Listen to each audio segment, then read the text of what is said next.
Hey, what's going on, guys? Today I'm going to give you guys an update on the 54-gallon reef tank. It's been months since you guys actually seen this tank.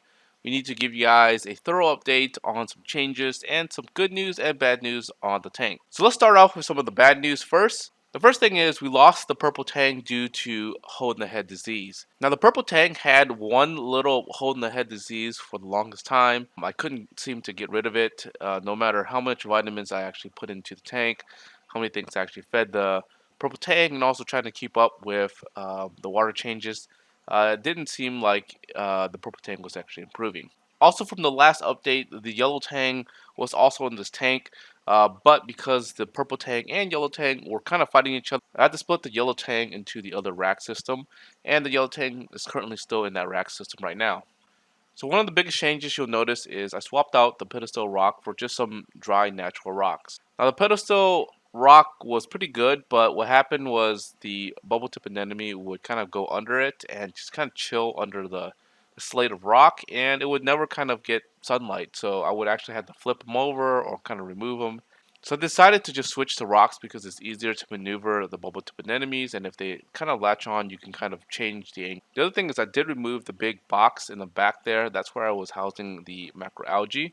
Since I don't have any tanks in the tank, I don't really have to worry about fish eating the macroalgae.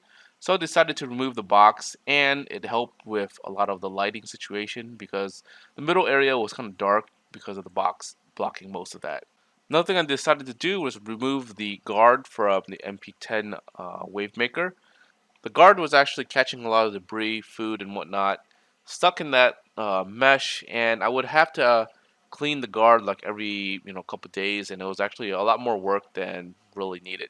And because I removed the guard, I was able to lower the max speed of the pump because the guard really restricted a lot of the flow as well. Another thing I did was I finally was able to dial in the lights for the tank.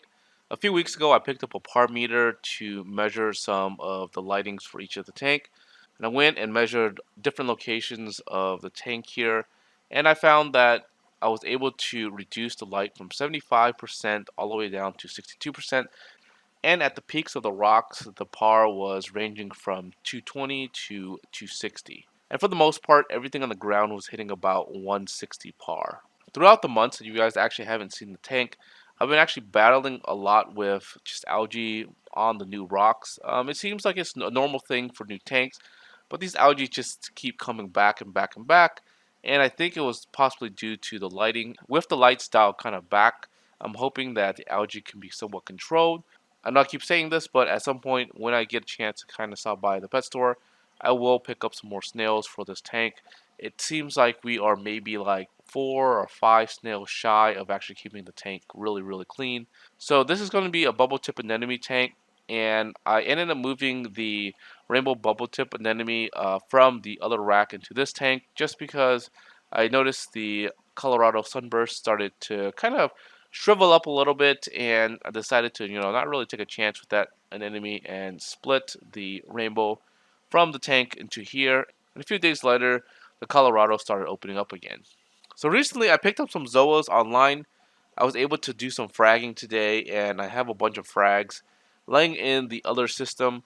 Once they kind of open up a little bit more, I will transfer some of these frags into the 54-gallon tank here. And right now, it's just a waiting game for these anemones to grow up and split and fill in this tank. Alright guys, and that is the update for the week. I hope you guys enjoyed this week's update. If you guys aren't subscribed yet, make sure you guys are subscribed.